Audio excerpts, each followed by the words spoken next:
ಎಲ್ಲರಿಗೂ ನಮಸ್ಕಾರ. ನಾನು ಡಾಕ್ಟರ್ ಜಿತೇಶ್, ನಿಸರ್ಗ ಹಾಸ್ಪಿಟಲ್, ಸಿರ್ಸಿ. ಮಹಿಳೆಯರಲ್ಲಿ ಗಂಡಸರಿಗಿಂತ 40% ಜಾಸ್ತಿ ಈ ಗಂಟು ನೋವು ಅಥವಾ ನಾವು ಸಂಧಿ ನೋವು ಅಥವಾ ಮೆಡಿಕಲ್ ಟರ್ಮಲ್ಲಿ ಆರ್ಥರೈಟಿಸ್ ಅಂತ ಏನು ಹೇಳ್ತೀವಿ ಅದು ಕಂಡು ಬರುತ್ತೆ. ಇದಕ್ಕೆ ಮುಖ್ಯ ಕಾರಣ ಏನು? ನಾವು ನೋಡಿರ್ಬೋದು, ಯಂಗ್ ಏಜಲ್ಲಿ ಮಹಿಳೆಯರು ತುಂಬ ಫ್ಲೆಕ್ಸಿಬಲ್ ಆಗಿರ್ತಾರೆ. ಗಂಡಸರಿಗಿಂತ ತುಂಬ ಚೆನ್ನಾಗಿ ಫ್ಲೆಕ್ಸಿಬಿಲಿಟಿ ಎಲ್ಲ ತುಂಬ ಚೆನ್ನಾಗಿರುತ್ತೆ. ಈವನ್ ಯೋಗಾಸನ ಎಲ್ಲ ಮಾಡುವಾಗ ಕೂಡ ಅವರಿಗೆ ತುಂಬ ಫೈನಲ್ ಪೋಸ್ ಅಟೆಂಡ್ ಮಾಡಲಿಕ್ಕೆಲ್ಲ ತುಂಬ ಈಸಿ ಆಗುತ್ತೆ. But usually after an age of 40 ಅಂದರೆ ಮೆನೋಪಾಸ್ ಆದಮೇಲೆ ಈ ಜಾಯಿಂಟ್ ಪ್ರಾಬ್ಲಮ್ಸ್ ಏನಿದೆ ಅಥವಾ ಸಂಧಿ ನೋವು ಏನಿದೆ, ವಾತ ಅಂತ ನಾವೇನು ಹೇಳ್ತೀವಿ ಅಥವಾ ಸೌಕಳಿ ಅಂತ ಹೇಳ್ತೀವಿ, ಅದು ಮೆಡಿಕಲ್ ಟರ್ಮಲ್ಲಿ ನಾವು ಆರ್ಥರೈಟಿಸ್ ಅಂತ ಹೇಳ್ತೀವಿ. ಸೊ ಈ ಥರ ಸಮಸ್ಯೆಗಳು ಹೆಂಗಸರಲ್ಲಿ ತುಂಬ ಜಾಸ್ತಿ ಕಂಡು ಬರುತ್ತೆ. ಇದಕ್ಕೆ ಮುಖ್ಯ ಕಾರಣ ಏನು? ಸೊ ಯೂಶಲಿ ನೀವೇ ಅಬ್ಸರ್ವ್ ಮಾಡಿ ನೋಡಿ, ಅಂದರೆ ಆಫ್ಟರ್ ಏಜ್ ಆಫ್ 40 ನಮಗೆ ಈ ಥರ ಸಮಸ್ಯೆಗಳೆಲ್ಲ ಸಡನ್ ಆಗಿ ಡೆವಲಪ್ ಆದಾಗ ಏನಾಗುತ್ತೆ, ಏನು ಆಕ್ಟಿವಿಟೀಸ್ ಮಾಡ್ಲಿಕ್ಕೆ ಆಗಲ್ಲ, ಅವರು ತುಂಬ ಪ್ಯಾನಿಕ್ ಆಗ್ತಾರೆ. ಈಗ ನಮ್ಮಲ್ಲೇ ಬರುವಂಥ ಎಷ್ಟೋ ಪೇಷಂಟ್ಸ್ಗೆ ನಾವು ನೋಡುವಾಗ ಅವರಿಗೇನು ಮೂವ್ಮೆಂಟೇ ತುಂಬ ಕಷ್ಟ ಆಗುತ್ತೆ. ಆ್ಯಂಡ್ ಅದರ ಒಟ್ಟಿಗೆ ಆಫ್ಟರ್ ಮೆನೋಪಾಸ್ ಅವ್ರದ್ದು ವೆಯ್ಟ್ ಗೇನ್ ಕೂಡ ತುಂಬ ಜಾಸ್ತಿ ಆಗುತ್ತೆ. ಸೊ ಈ ವೆಯ್ಟ್ ಗೇನ್ ಮತ್ತು ಈ ಜಾಯಿಂಟ್ ಪೇನ್ ಎರಡು ಒಟ್ಟಿಗೆ ಇದ್ದಾಗ ಏನಾಗುತ್ತೆ, ಅವರಿಗೆ ಏನು ಆಕ್ಟಿವಿಟೀಸ್ ಮಾಡೋಕ್ಕಾಗಲ್ಲ, ಅವರು ಮೆಂಟಲಿ ಕೂಡ ತುಂಬ ಡಿಪ್ರೆಸ್ಡ್ ಆಗ್ತಾರೆ. ಆ್ಯಂಡ್ ಮೆನೋಪಾಸ್ ಆದಮೇಲೆ ಅವರಿಗೆ ಮೆನೋಪಾಸಲ್ ಸಿಂಡ್ರಮ್ಸ್ ಕೂಡ ಇರುತ್ತೆ. ಆ ಸ್ಟ್ರೆಸ್ಸು, ಟೆನ್ಷನ್, ಒಂದು ಇನ್ಸೆಕ್ಯೂರಿಟಿ ಫೀಲಿಂಗ್, ಈ ಥರ ಸಮಸ್ಯೆಗಳೆಲ್ಲ ಜಾಸ್ತಿ ಕಂಡು ಬರುತ್ತೆ. ಸೊ ನಾನು ಈ ವಿಡಿಯೋದಲ್ಲಿ ಹೆಂಗಸರಲ್ಲಿ ಈ ಥರ ಸಮಸ್ಯೆಗಳು ಅಂದರೆ ಈ ಸಂಧಿ ನೋವು ಅಥವಾ ಗಂಟು ನೋವು ಅಥವಾ ಈ ಆರ್ಥರೈಟಿಸ್ ಏನಿದೆ ಬೇಗ ಬರಲಿಕ್ಕಿರುವಂಥ ಮುಖ್ಯ ಕಾರಣಗಳೇನೇನು, ಏನೇನು ಮಾಡಿದರೆ ಅದನ್ನು ತಡೆಗಟ್ಟಬಹುದು ಅಥವಾ ಆಗಿರುವ ಸೌಕಳಿಯನ್ನು ಬೇಗ ಅಂದರೆ ಅದು ಜಾಸ್ತಿ ಆಗದೇ ಇದ್ದಂಗೆ ನೋಡ್ಕೊಳ್ಳಿಕ್ಕೆ ನಾವು ಏನೇನು ಮಾಡಬೇಕು ಅಂತ ನಿಮ್ಮೊಟ್ಟಿಗೆ ಶೇರ್ ಮಾಡ್ತೇನೆ.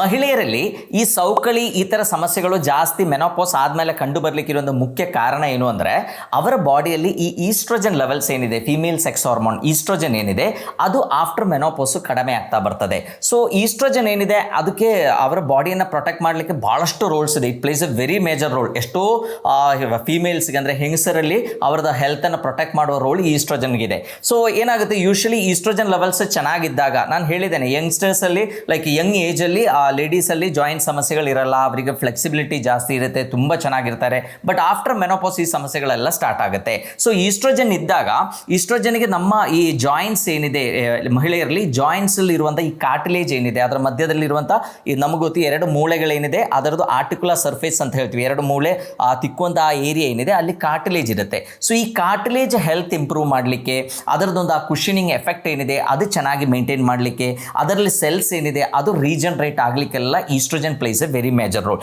ಸೊ ಹಾಗಾಗಿ ಈಸ್ಟ್ರೋಜನ್ ಲೆವೆಲ್ಸ್ ಏನಿದೆ ಅದು ಚೆನ್ನಾಗಿದ್ದಾಗ ಈ ಕಾರ್ಟಿಲೇಜ್ ಹೆಲ್ತ್ ಎಲ್ಲ ತುಂಬ ಚೆನ್ನಾಗಿರುತ್ತೆ. ಆ್ಯಂಡ್ ಹೆಂಗಸರಲ್ಲಿ ಏನು ಜಾಯಿಂಟ್ ಇಶ್ಯೂಸ್ ಇರಲ್ಲ.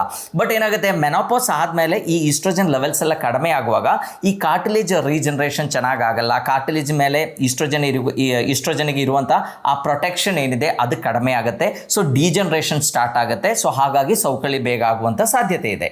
ಈ ಜಾಯಿಂಟ್ಗಳಲ್ಲಿ ಈ ಸೌಕಳಿ ಆದಾಗ ಅಲ್ಲಿ ಇನ್ಫ್ಲಮೇಷನ್ ಜಾಸ್ತಿ ಇರುತ್ತೆ. ಸೊ ಅದಕ್ಕೆ ನಾವು ಆರ್ಥರೈಟಿಸ್ ಅಂತ ಹೇಳ್ತೀವಿ. ಅಂದರೆ ಐಟಿಸ್ ಅಂದರೆ ಇನ್ಫ್ಲಮೇಷನ್. ಸೊ ಯೂಶಲಿ ನಮ್ಮ ಜಾಯಿಂಟಲ್ಲಿ ಆಗುವಂಥ ಈ ಇನ್ಫ್ಲಮೇಷನೇ ಸೌಕಳಿ ಈ ವೇರ್ ಆ್ಯಂಡ್ ಟೈರ್ ಎಲ್ಲ ಆಗ್ಲಿಕ್ಕೆ ಇರುವಂಥ ಮುಖ್ಯ ಕಾರಣ.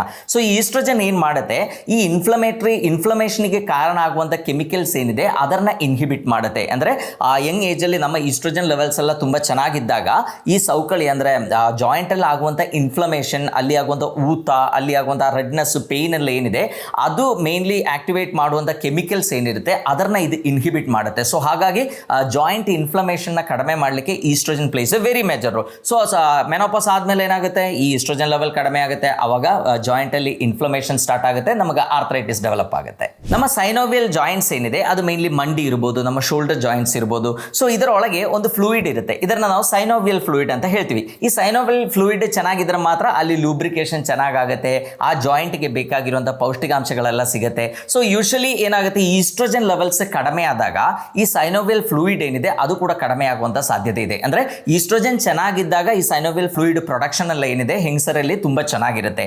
ಬಟ್ ಆಫ್ಟರ್ ಮೆನೋಪಾಸ್ ಏನಾಗುತ್ತೆ, ಈ ಈಸ್ಟ್ರೋಜನ್ ಕಡಿಮೆ ಆಗುವಾಗ ಈ ಜಾಯಿಂಟ್ ಏನಿದೆ ಅದು ಡ್ರೈ ಆಗುವಂಥ ಸಾಧ್ಯತೆ ಇದೆ. ಎಷ್ಟೋ ಡಾಕ್ಟರ್ಸ್ ಹೇಳ್ತಾರೆ ನಿಮ್ಮ ಜಾಯಿಂಟಲ್ಲಿ ಲೂಬ್ರಿಕೇಶನ್ ಕಡಿಮೆ ಆಗಿದೆ, ಅಲ್ಲಿರುವಂಥ ಆಯಿಲ್ ಕಡಿಮೆ ಆಗಿದೆ, ಜಾಯಿಂಟ್ ಡ್ರೈ ಆಗಿದೆ ಅಂತ ಹೇಳ್ತಾರೆ. ಸೊ ಜಾಯಿಂಟ್ ಡ್ರೈ ಆದಾಗ ಏನಾಗುತ್ತೆ, ಅಲ್ಲಿ ಸರಿಯಾಗಿರುವಂಥ ಮೂವ್ಮೆಂಟ್ ಆಗೋದಿಲ್ಲ, ನಮಗೆ ತುಂಬ ಪೇನ್ ಕೂಡ ಅನುಭವ ಆಗುತ್ತೆ, ಅಲ್ಲಿ ಆರ್ಥರೈಟಿಸ್ ಡೆವಲಪ್ ಆಗುತ್ತೆ.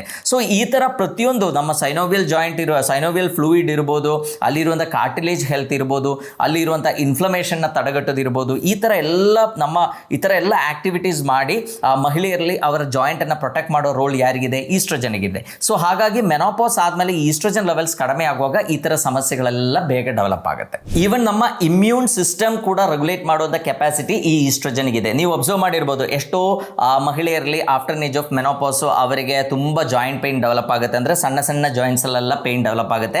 ಅವರು ಹೋಗಿ ಬ್ಲಡ್ ಟೆಸ್ಟ್ ಮಾಡಿ ನೋಡುವಾಗ ಡಾಕ್ಟರ್ ಹೇಳ್ತಾರೆ ಅವರಿಗೆ ನಿಮಗೆ ರುಮಟಾಯ್ಡ್ ಆರ್ಥರೈಟಿಸ್ ಆಗಿದೆ ಅಂತ ಹೇಳ್ತಾರೆ. ಸೊ ಈ ರುಮಟಾಯ್ಡ್ ಆರ್ಥರೈಟಿಸ್ ಏನಿದೆ, it's an auto immune disease, ಅಂದರೆ ನಮ್ಮ ಬಾಡಿಯಲ್ಲಿರುವಂಥ ನಮ್ಮ ಡಿಫೆನ್ಸ್ ಮೆಕ್ಯಾನಿಸಮ್ ನಮ್ಮ ಜಾಯಿಂಟ್ ವಿರುದ್ಧ ಕೆಲಸ ಮಾಡೋದು, ಅದನ್ನು ಅಟ್ಯಾಕ್ ಮಾಡಿ ಅಲ್ಲಿ ಇನ್ಫ್ಲಮೇಷನ್ ಕ್ರಿಯೇಟ್ ಮಾಡುವಂಥ ಒಂದು ಕಂಡೀಷನ್ ಇದು. ಸೊ ಇದು ಕೂಡ ರೆಗ್ಯುಲೇಟ್ ಮಾಡುವಂಥ ಕೆಪಾಸಿಟಿ ಏನಿದೆ ಈಸ್ಟ್ರೋಜನ್ಗಿದೆ. ಸೊ ಹಾಗಾಗಿ ಈಸ್ಟ್ರೋಜನ್ ಕಡಿಮೆ ಆಗುವಾಗ ಆಫ್ಟರ್ ಮೆನೋಪಾಸು ಈ ಥರ ಆಟೋ ಇಮ್ಯೂನ್ ಡಿಸೀಸ್ಗಳು ಕೂಡ ಮಹಿಳೆಯರಲ್ಲಿ ಕಾಣುವಂಥ ಸಾಧ್ಯತೆಗಳು ತುಂಬ ಜಾಸ್ತಿ ಇದೆ.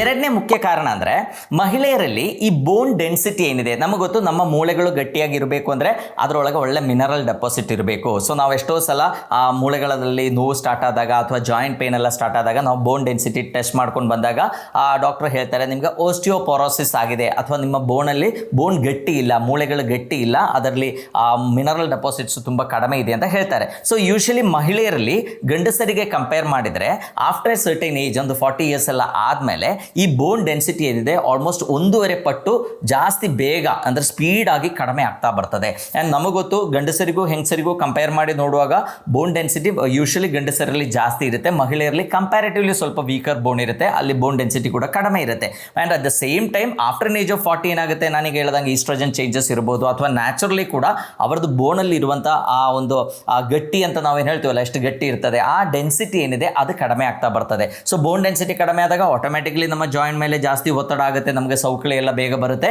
ಟೆಸ್ಟ್ ಮಾಡಿ ನೋಡುವಾಗ ಎಷ್ಟೋ ಜನ ಹೇಳ್ತಾರೆ ನಿಮಗೆ ಓಸ್ಟಿಯೋಪೊರೋಸಿಸ್ ಆಗಿದೆ ಅಂತ ಹೇಳ್ತಾರೆ, ಅಂದರೆ ಬೋನಲ್ಲಿ ಮಿನರಲ್ಸ್ ಏನಿದೆ ಅದು ತುಂಬ ಕಡಿಮೆ ಇದೆ, ಬೋನ್ ತುಂಬ ಬ್ರಿಟಿಲ್ ಆಗುತ್ತೆ, ಬೇಗ ಫ್ರಾಕ್ಚರಲ್ ಆಗುವಂಥ ಸಾಧ್ಯತೆಗಳು ಕೂಡ ಜಾಸ್ತಿ ಇದೆ. ಸೊ ಇದೊಂದು ಕಾರಣದಿಂದ ಕೂಡ ಏನಾಗುತ್ತೆ ಮಹಿಳೆಯರಲ್ಲಿ ಬೇಗ ಈ ಸೌಕಳಿ ಬರುವಂಥ ಸಾಧ್ಯತೆ ಇದೆ. ಇನ್ನೊಂದು ಮುಖ್ಯ ಕಾರಣ ಏನು ಅಂದರೆ ಮಸಿಲ್ಸ್ ಅಲ್ಲಿ ಇರುವಂಥ ಡಿಫ್ರೆನ್ಸ್. ನಮಗೆ ಗೊತ್ತು ಮಹಿಳೆಯರು ಮತ್ತು ಗಂಡಸರಿಗೆ ಕಂಪೇರ್ ಮಾಡಿ ನೋಡುವಾಗ ಗಂಡಸರಲ್ಲಿ ಯೂಶಲಿ ಮಸಿಲ್ ಮಾಸ್ ಏನಿದೆ ಅದು ಜಾಸ್ತಿ ಇರುತ್ತೆ. ಸೊ ಈ ಮಸಿಲ್ಸ್ ಏನಿದೆ ಅದು ಮೇನ್ ನಮ್ಮ ಜಾಯಿಂಟ್ ಸ್ಟೆಬಿಲಿಟಿ, ಜಾಯಿಂಟ್ ಪ್ರೊಟೆಕ್ಷನ್ ಇದೆಲ್ಲ ಚೆನ್ನಾಗಿ ಆಗಬೇಕು ಅಂದರೆ ಮಸಿಲ್ಸ್ ಚೆನ್ನಾಗಿರಬೇಕು. And at the same time ನಾನು ಫಸ್ಟ್ ಹೇಳಿದ್ದೇನೆ ಗಂಡಸರಲ್ಲಿ ಬೋನ್ ಡೆನ್ಸಿಟಿ ಜಾಸ್ತಿ ಇರುತ್ತೆ ಮಹಿಳೆಯರಕ್ಕಿಂತ ಅಂತ. ನಮ್ಮ ಮೂಳೆಗಳಲ್ಲಿ ಸರಿಯಾದ ರೀತಿಯಲ್ಲಿ ಕ್ಯಾಲ್ಸಿಯಂ ಮತ್ತು ಫಾಸ್ಫರಸ್ ಡೆಪಾಸಿಟ್ ಆಗಬೇಕು ಅಂದರೆ ನಮ್ಮ ಮಸಿಲ್ಸ್ ಚೆನ್ನಾಗಿರಬೇಕು. ಮಸಿಲ್ಸ್ ಒಂಥರ ರಿಸರ್ವಾಯರ್ ಇದ್ದಂಗೆ, ಈ ಮಿನರಲ್ಸನ್ನೆಲ್ಲ ಸ್ಟೋರ್ ಮಾಡಲಿಕ್ಕೆ ಅಥವಾ ಅದರಲ್ಲಿ ಆಗುವಂಥ ಆ್ಯಕ್ಷನ್ ಏನಿದೆ ಅದರಿಂದ ಮೂಳೆಗಳ ಮೇಲೆ ಬರುವಂಥ ಪ್ರೆಷರ್ ಡಿಫ್ರೆನ್ಸೇ ಈ ಮಿನರಲ್ಸ್ ಎಲ್ಲ ಮೂಳೆಗಳಲ್ಲಿ ಡೆಪಾಸಿಟ್ ಆಗಲಿಕ್ಕಿರುವಂಥ ಮೇನ್ ಸ್ಟಿಮ್ಯುಲೈ ಅಂತ ನಾವು ಹೇಳ್ಬೋದು. ಸೊ ಮಹಿಳೆಯರಲ್ಲಿ ಕಂಪ್ಯಾರಿಟಿವ್ಲಿ ಮಸಿಲ್ ಮಾಸು ತುಂಬ ಕಡಿಮೆ ಇರುತ್ತೆ. ಸೊ ಮಸಿಲ್ ಮಾಸ್ ಕಡಿಮೆ ಇದ್ದಾಗ ಆ ಜಾಯಿಂಟ್ ಸ್ಟೆಬಿಲಿಟಿ ಕೂಡ ಕಂಪ್ಯಾರಿಟಿವ್ಲಿ ಕಡಿಮೆ ಇರುತ್ತೆ. ಆ್ಯಂಡ್ ನಾನು ಫಸ್ಟ್ ಹೇಳಿದ್ದೇನೆ ಮಹಿಳೆಯರಲ್ಲಿ ಫ್ಲೆಕ್ಸಿಬಿಲಿಟಿ ಜಾಸ್ತಿ. ಸೊ ಈ ಫ್ಲೆಕ್ಸಿಬಿಲಿಟಿ ಅಂದರೆ ಹೈಪರ್ ಮೊಬಿಲಿಟಿ ಇದ್ದಾಗ ಏನಾಗುತ್ತೆ ಅಲ್ಲಿ ವೇರ್ ಆ್ಯಂಡ್ ಟೇರ್ ಆಗುವಂಥ ಸಾಧ್ಯತೆಗಳು ಕೂಡ ಜಾಸ್ತಿ ಇದೆ. ಈಗ ನಂದು ಜಾಯಿಂಟ್ ಇಲ್ಲಿ ತನಕ ನೆಟ್ಟ ಮಾಡ್ಬೋದು, ಈ ಎಲ್ಬೋ ಜಾಯಿಂಟ್ ಇಷ್ಟು ನೆಟ್ಟಾಗಿ ಮಾಡ್ಬೋದು.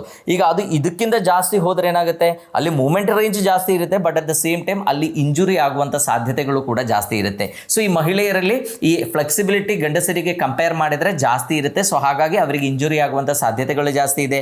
ಮಸಿಲ್ ಮಾಸು ಮಹಿಳೆಯರಲ್ಲಿ ಕಡಿಮೆ ಇರುತ್ತೆ. ಸೊ ಹಾಗಾಗಿ ಬೋನ್ ಕೂಡ ವೀಕ್ ಆಗುವಂಥ ಸಾಧ್ಯತೆ ಇದೆ, ಜಾಯಿಂಟ್ ಮೇಲೆ ಜಾಸ್ತಿ ಒತ್ತಡ ಬರುವಂಥ ಸಾಧ್ಯತೆ ಇದೆ. ಆ್ಯಂಡ್ ಮಹಿಳೆಯರದು ಬಾಡಿ ಸ್ಟ್ರಕ್ಚರ್ ಕೂಡ ಹಾಗಿರುತ್ತೆ, ಅಂದರೆ ಆ ಜಾಯಿಂಟ್ ಮೇಲೆ ಲೈಕ್ ವೇರ್ ಆ್ಯಂಡ್ ಟೇರ್ ಆಗುವಂಥ ಸಾಧ್ಯತೆಗಳು ಕಂಪ್ಯಾರಿಟಿವ್ಲಿ ಜಾಸ್ತಿ.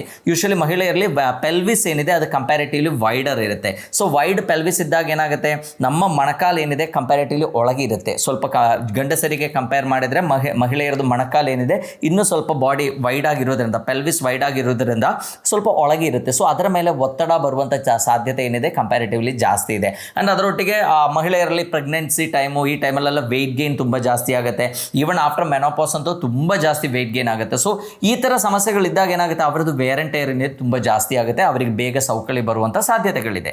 ಈಗ ಇಷ್ಟೆಲ್ಲ ಕಾರಣಗಳಿಂದ ಮಹಿಳೆಯರಲ್ಲಿ ಈ ಸೌಕಳಿ ಏನಿದೆ ಬೇಗ ಸ್ಟಾರ್ಟ್ ಆಗ್ಬೋದು ಆ್ಯಂಡ್ ಜಾಸ್ತಿನೂ ಕಂಡು ಬರ್ಬೋದು, ಅದು ಸಿವಿಯರಿಟಿ ಕೂಡ ಜಾಸ್ತಿ ಆಗುವಂಥ ಸಾಧ್ಯತೆ ಇದೆ. ಬಟ್ ನಾವು ಇದನ್ನು ತಡೆಗಟ್ಟಬೇಕು. ಇಲ್ಲಾಂದರೆ ಏನಾಗುತ್ತೆ ಆಫ್ಟರ್ ಏಜ್ ಆಫ್ 40-50 ನಾವು ಲೈಫ್ ಎಂಜಾಯ್ ಮಾಡಬೇಕು ಅಂತ ಅಂದ್ಕೊಂಡಾಗ ನಮ್ಗೆ ಏನೂ ಮಾಡೋಕ್ಕಾಗಲ್ಲ, ಒಂದು ಸರಿಯಾಗಿ ಒಂದು ಟ್ರಿಪ್ ಹೋಗ್ಲಿಕ್ಕಾಗಲ್ಲ, ನಮಗೆ ಎಕ್ಸಸೈಸ್ ಮಾಡಬೇಕು ಅಂತಿದ್ರು ಕೂಡ ವ್ಯಾಯಾಮ ಮಾಡಲಿಕ್ಕಾಗಲ್ಲ, ಯಾಕೆಂದರೆ ಮೊಣಕಾಲು ನೋವೆಲ್ಲ ಸ್ಟಾರ್ಟ್ ಆಗಿರುತ್ತೆ. ಸೊ ಹಾಗಾಗಿ ನಾವು ಏನು ಮಾಡಬೇಕು, ಇದನ್ನು ಹೇಗೆ ಪ್ರಿವೆಂಟ್ ಮಾಡಬೇಕು ಅಥವಾ ಇದು ಸ್ಟಾರ್ಟ್ ಆದರೆ ಇದರಿಂದ ಕಂಪ್ಲೀಟ್ಲಿ ಹೇಗೆ ಹೊರಗೆ ಬರಬೇಕು ಅಂತ ನಾವು ಕಲಿಬೇಕಾಗತ್ತೆ. ಇದರಲ್ಲಿ ಫಸ್ಟ್ ಆ್ಯಂಡ್ ಫಾರ್ಮೋಸ್ಟ್ ನಾವು ಮಾಡಬೇಕಾಗಿದ್ದು ನಮಗೊತ್ತು ನಮಗೀಗ ಈಸ್ಟ್ರೋಜನ್ ಲೆವೆಲ್ಸ್ ಇರ್ಬೋದು ಅಥವಾ ಇದೆಲ್ಲ ನಮಗೆ ಕಂಟ್ರೋಲಲ್ಲಿ ಇರಲ್ಲ, because it's nature's law.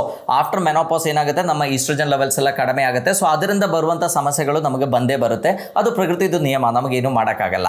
But at the same time ನಾವು ಬಾಕಿ ಇರುವಂಥ ಫ್ಯಾಕ್ಟರ್ಸನ್ನು ಕರೆಕ್ಟಾಗಿ ಮೇಂಟೈನ್ ಮಾಡಿದರೆ, ನನಗೆ ಎಷ್ಟೋ ಕಾರಣಗಳು ಹೇಳಿದ್ದೇನೆ ಯಾಕೆ ಈ ಸಮಸ್ಯೆ ಮಹಿಳೆಯರಲ್ಲಿ ಜಾಸ್ತಿ ಕಂಡು ಬರುತ್ತೆ ಅಂತ. ಸೊ ಅದನ್ನು ನಾವು ಕಂಟ್ರೋಲ್ ಮಾಡಿದರೆ ಏನಾಗುತ್ತೆ ನಮಗೆ ಈಸ್ಟ್ರೋಜನ್ ಲೆವೆಲ್ಸ್ ಕಡಿಮೆ ಆದರೂ ಕೂಡ ನಮಗೆ ಈ ಥರ ಸಮಸ್ಯೆಗಳು ಬರದೇ ಇದ್ದಂಗೆ ನೋಡ್ಕೊಳ್ಳಿಕ್ಕೆ ಸಾಧ್ಯ. ಸೊ ಇದರಲ್ಲಿ ಫಸ್ಟ್ ಆ್ಯಂಡ್ ಫಾರ್ಮೋಸ್ಟ್ ಅಂದರೆ weight management. Usually after age of 40 ಏನಾಗುತ್ತೆ ಮಹಿಳೆಯರಲ್ಲಿ ತುಂಬ ಬೇಗ ವೆಯ್ಟ್ ಗೇನ್ ಆಗುತ್ತೆ.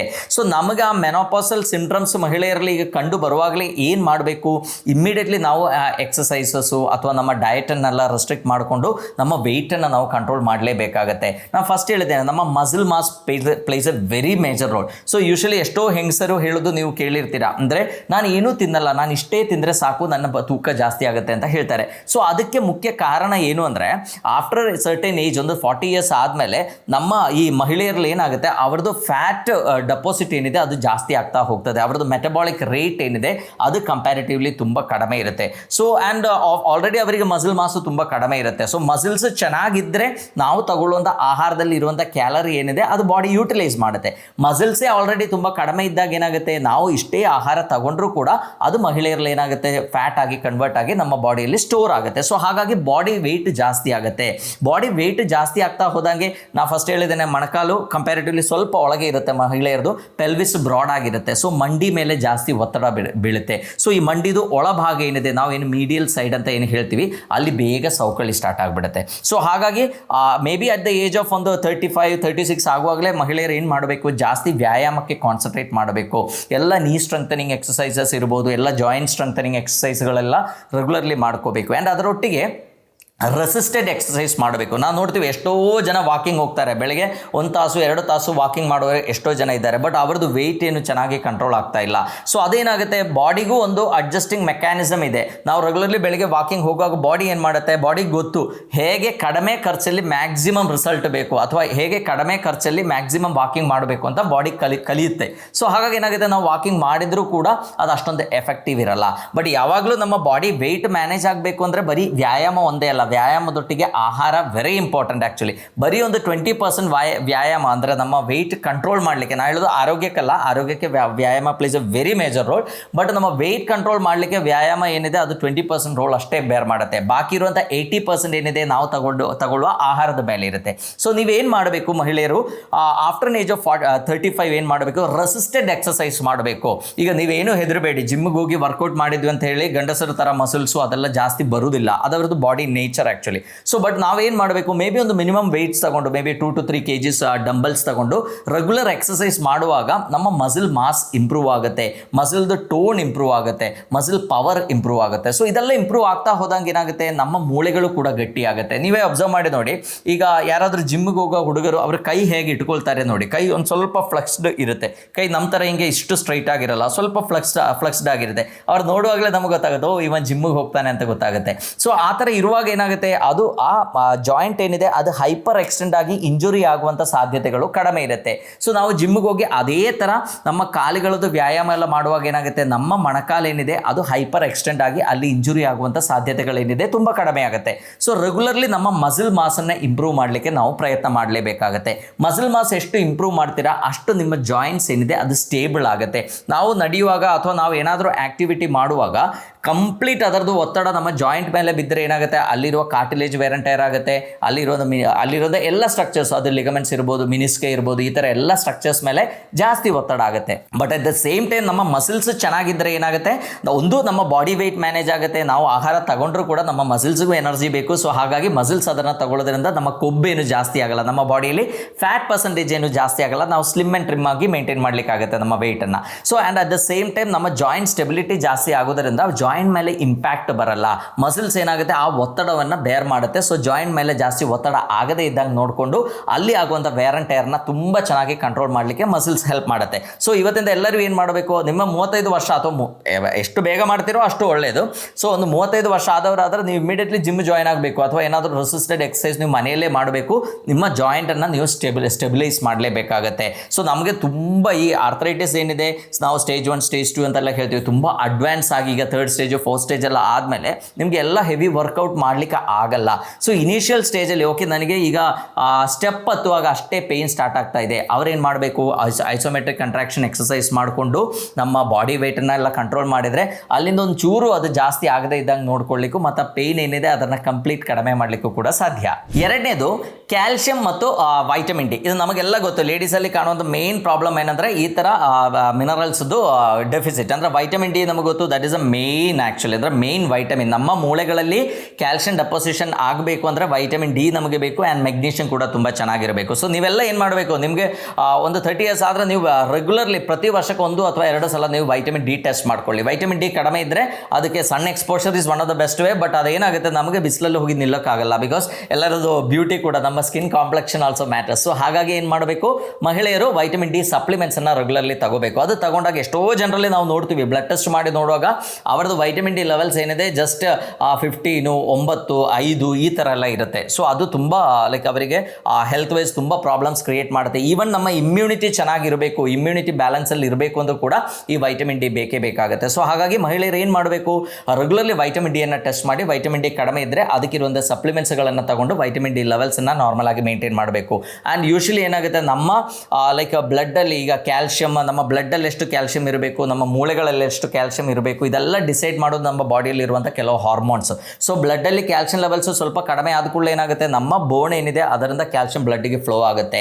ಸೊ ಹಾಗಾಗಿ ಬೋನಲ್ಲಿ ಆ ಡೆನ್ಸಿಟಿ ಕಡಿಮೆ ಆಗ್ತಾ ಬರ್ತದೆ, ಬೋನ್ ತುಂಬ ಬ್ರಿಟಿಲ್ ಆಗುವಂಥ ಸಾಧ್ಯತೆಗಳು ಕೂಡ ಇದೆ. ಸೊ ಒಳ್ಳೆ ಕ್ಯಾಲ್ಶಿಯಂ ರಿಚ್ ಆಗಿರುವಂಥ ಆಹಾರಗಳನ್ನು ನಾವು ಸೇವಿಸಬೇಕು. And at the same time ನಾವು ಒಳ್ಳೆ ಮೆಗ್ನೀಷಿಯಮ್ ಮತ್ತು ವೈಟಮಿನ್ ಡಿ ಲೆವೆಲ್ಸನ್ನು ಕೂಡ ನಾವು ಮೇಂಟೈನ್ ಮಾಡಿದರೆ ನಮ್ಮ ಮೂಳೆಗಳು ಗಟ್ಟಿಯಾಗಿರಲಿಕ್ಕೆ ಅದು ತುಂಬ ಹೆಲ್ಪ್ ಆಗುತ್ತೆ. ಅದರೊಟ್ಟಿಗೆ ನಾನು ಹೇಳಿರುವಂಥ ವ್ಯಾಯಾಮಗಳು ರೆಗ್ಯುಲರ್ಲಿ ಮಾಡಲೇಬೇಕಾಗುತ್ತೆ. ಇದರೊಟ್ಟಿಗೆ protein also plays a very major role. ನಮಗೊತ್ತು ಪ್ರೋಟೀನ್ ಚೆನ್ನಾಗಿರುವಂಥ ಆಹಾರಗಳು ಸೇವಿಸಿದ್ರೆ ಮಾತ್ರ ನಮ್ಮ ಮಸಲ್ಸ್ ಹೆಲ್ತ್ ಚೆನ್ನಾಗಾಗುತ್ತೆ. ಸೊ ಲೇಡೀಸ್ ಏನು ಮಾಡಬೇಕು, ಲೈಕ್ ಒಳ್ಳೆ ಪ್ರೋಟೀನಿಷಿಯಸ್ ಆಗಿರುವಂಥ ಆಹಾರಗಳು, ಅದು ಮೊಟ್ಟೆ ಇರ್ಬೋದು, ಮೀನು ಇರ್ಬೋದು, ಚಿಕನ್ ಇರ್ಬೋದು, ವೆಜಿಟೇರಿಯನ್ಸ್ ಆದರೆ ಪನೀರ್ ಇರ್ಬೋದು, ಅಥವಾ ಸೋಯಾ ಇರ್ಬೋದು, ಅಥವಾ ಕಾಳುಗಳಿರ್ಬೋದು, ಈ ಥರ ಆಹಾರಗಳನ್ನು ರೆಗ್ಯುಲರ್ಲಿ ಸೇವಿಸಬೇಕು. ಮೊಸರು ತುಂಬ ಒಳ್ಳೆಯದು. ಸೊ ಈ ಥರ ಆಹಾರಗಳನ್ನು ರೆಗ್ಯುಲರ್ಲಿ ಸೇವಿಸಿದಾಗ ಏನಾಗುತ್ತೆ, ನಮ್ಮ ಈ ಮಸಲ್ಸ್ಗೆ ಬೇಕಾಗಿರುವಷ್ಟು ಪ್ರೋಟೀನ್ ಸಿಗುತ್ತೆ. ಸೊ ಪ್ರೋಟೀನ್ ಚೆನ್ನಾಗಿ ಸಿಕ್ಕಿದಾಗ ಏನಾಗುತ್ತೆ, ನಮ್ಮ ಮಸಲ್ಸ್ ಡೆವಲಪ್ ಆಗುತ್ತೆ. ನಮ್ಮ ವೆಯ್ಟ್ ಮ್ಯಾನೇಜ್ಮೆಂಟ್ಗೂ ಕೂಡ protein is one of the best ಅಂತ ನಾವು ಹೇಳ್ಬೋದು. ಆ್ಯಂಡ್ ಅದರೊಟ್ಟಿಗೆ ಮೆಗ್ನೀಷಿಯಂ ರಿಚ್ ಆಗಿರುವಂಥ ಆಹಾರಗಳು ತುಂಬ ಜಾಸ್ತಿ, ಸೊಪ್ಪಿನ ಪಲ್ಯಗಳು, ನುಗ್ಗೆ ಸೊಪ್ಪು ಇರ್ಬೋದು, ಹರಿವೆ ಸೊಪ್ಪು ಇರ್ಬೋದು, ಪಾಲಕ್ ಸೊಪ್ಪು ಇರ್ಬೋದು, ಈ ಥರ ಸೊಪ್ಪುಗಳ ಪಲ್ಯ ಏನಿದೆ ಆದಷ್ಟು ಮ್ಯಾಕ್ಸಿಮಮ್ ತಗೋಬೇಕು. ಅನ್ನ ತಗೊಳ್ಳುವಂಥ ಕ್ವಾಂಟಿಟಿ ಏನಿದೆ, ಅಥವಾ ಚಪಾತಿ ಏನಿದೆ, ರೋಟಿ ಏನಿದೆ, ರಾಗಿ ಮುದ್ದೆ ಏನಿದೆ, ಅದು ಆದಷ್ಟು ಕಮ್ಮಿ ಮಾಡಿ ಜಾಸ್ತಿ ಪ್ರೋಟೀನ್, ಅದು ಸ್ವಲ್ಪ ಅದರೊಟ್ಟಿಗೆ ತುಂಬ ಒಳ್ಳೆ ಕೊಬ್ಬಿರುವಂಥ ಆಹಾರಗಳನ್ನು ಕೂಡ ನಾವು ಸೇವಿಸಿದರೆ ನಮ್ಮ ಜಾಯಿಂಟ್ ಹೆಲ್ತ್ ಏನಿದೆ ತುಂಬ ಚೆನ್ನಾಗಿ ನಮಗೆ ಇಂಪ್ರೂವ್ ಮಾಡಲಿಕ್ಕಾಗುತ್ತೆ.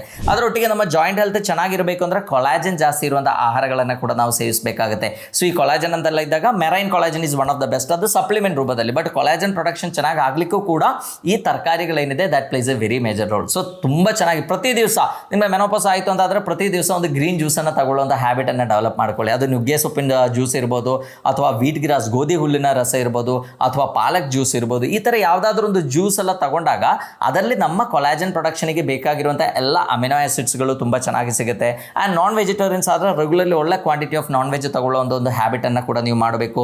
ಆ್ಯಂಡ್ ಆದಷ್ಟು ಆಫ್ಟರ್ ಏಜ್ ಆಫ್ 40 ಸ್ವೀಟ್ ತಗೊಳ್ಳೋದನ್ನ ಎಷ್ಟು ಕಡಿಮೆ ಮಾಡಲಿಕ್ಕಾಗುತ್ತೋ ಅಷ್ಟು ಕಡಿಮೆ ಮಾಡಿ. Because sweet is the main villain actually. ನಮ್ಮ ಬಾಡಿಯಲ್ಲಿ ಇನ್ಫ್ಲಮೇಷನ್ ಜಾಸ್ತಿ ಆಗಲಿಕ್ಕಿರುವಂಥ ಮುಖ್ಯ ಕಾರಣನೇ ನಾವು ತಗೊಳ್ಳುವಂಥ ಆಹಾರದಲ್ಲಿ ಇರುವಂಥ ಗ್ಲೂಕೋಸ್ ಅಂಶ. ಸೊ ಗ್ಲೂಕೋಸ್ ಎಷ್ಟು ಕಡಿಮೆ ಮಾಡಲಿಕ್ಕಾಗುತ್ತೋ ಅಷ್ಟು ಒಳ್ಳೆಯದು. ನಮಗೇನು ಗ್ಲೂಕೋಸ್ ಕಡಿಮೆ ಆಯಿತು ಅಂತ ಹೇಳಿ ನಮಗೇನು ಸುಸ್ತು ಆಗಲ್ಲ. ನಮ್ಮ ಬಾಡಿಯಲ್ಲಿ ಎಷ್ಟೋ ಸ್ಟೋರ್ ಇರುತ್ತೆ, ಆ್ಯಂಡ್ ಬಾಡಿಗೆ ಬಾಕಿ ಇರುವಂಥ ಪ್ರೋಟೀನು, ಬಾಕಿ ಇರುವಂಥ ನ್ಯೂಟ್ರಿಯನ್ಸಿಂದ ಅದು ಗ್ಲೂಕೋಸ್ ಆಗಿ ಕನ್ವರ್ಟ್ ಮಾಡಲಿಕ್ಕೆ ಇರುವಂಥ ಮೆಕ್ಯಾನಿಸಮ್ ಕೂಡ ನಮ್ಮ ಬಾಡಿಯಲ್ಲಿದೆ. ಸೊ ಹಾಗಾಗಿ ನಾವು ಸ್ವೀಟ್ ತಿನ್ನಲಿಲ್ಲ ಅಥವಾ ಅನ್ನ ತಿನ್ನಲಿಲ್ಲ, ನನಗೆ ತುಂಬ ಸುಸ್ತಾಗಿ ಬೀಳುತ್ತೆ ಅಂತ ಏನು ನೀವು ಅನ್ಕೋಬೇಡಿ. ಬಿಕಾಸ್ ನಮ್ಮ ಬಾಡಿ ವೆಯ್ಟ್ ಮ್ಯಾನೇಜ್ ಮಾಡೋದೇ ನಿಮ್ಮ ಆರೋಗ್ಯ ಪ್ರೊಟೆಕ್ಟ್ ಮಾಡಲಿಕ್ಕೆ ಇರುವಂಥ ಮೇನ್ ದಾರಿ. ಸೊ ಈ ಥರ ಸ್ಟೆಪ್ಸ್ಗಳನ್ನು ನೀವು ಫಾಲೋ ಮಾಡಿದರೆ ನಿಮ್ಮ ಜಾಯಿಂಟ್ ಪೇಯ್ನ್ ಏನಿದೆ ಅದು ಇನಿಷಿಯಲ್ ಸ್ಟೇಜ್ ಆದರೆ ಅದನ್ನು ಕಂಪ್ಲೀಟ್ಲಿ ಕಡಿಮೆ ಮಾಡಲಿಕ್ಕಾಗುತ್ತೆ. ಸ್ವಲ್ಪ ಅಡ್ವಾನ್ಸ್ಡ್ ಆಗಿರುವಂಥದ್ದಾದರೆ ನಾವು ಬಾಡಿ ವೆಯ್ಟ್ ಮ್ಯಾನೇಜ್ ಮಾಡಬೇಕು. ಅದರೊಟ್ಟಿಗೆ ಕೆಲವು ಮೆಡಿಕೇಷನ್ಸು, ಕೆಲವು ಟ್ರೀಟ್ಮೆಂಟ್ಸ್ಗಳು ತಗೋಬೇಕಾಗುತ್ತೆ. ಆ್ಯಂಡ್ ಮೆನೋಪಾಸ್ ಆಗಿಲ್ಲ, ಇನ್ನೂ 35 ಇಯರ್ಸ್ ಆಗಿದೆ, ಆ ಏಜಲ್ಲಿ ಇರೋರಾದರೆ ಇದು ತುಂಬ ಕೇರ್ಫುಲ್ಲಾಗಿ ಮಾಡಿದರೆ ಅವ್ರ ಲೈಫ್ ಏನಿದೆ ತುಂಬ ಚೆನ್ನಾಗಿ ಅವರಿಗೆ ಎಂಜಾಯ್ ಮಾಡಲಿಕ್ಕಾಗುತ್ತೆ. ಈವನ್ ನನಗೊತ್ತು ಎಷ್ಟೋ ಪೇಷಂಟ್ಸ್ 55-60 ಆದರೂ ಕೂಡ ಇಲ್ಲಿ ತನಕ ಏನು ಜಾಯಿಂಟ್ ಪೇಯ್ನ್ ಇಲ್ಲ, ತುಂಬ ಚೆನ್ನಾಗಿ ಹ್ಯಾಪಿ ಆಗಿದ್ದಾರೆ. ಸೊ ಎಲ್ಲರೂ ಈ ಸ್ಟೆಪ್ಸ್ಗಳನ್ನು ಫಾಲೋ ಮಾಡಿ ಅಂತ ಹೇಳ್ತಾ ಎಲ್ಲರಿಗೂ ಧನ್ಯವಾದ.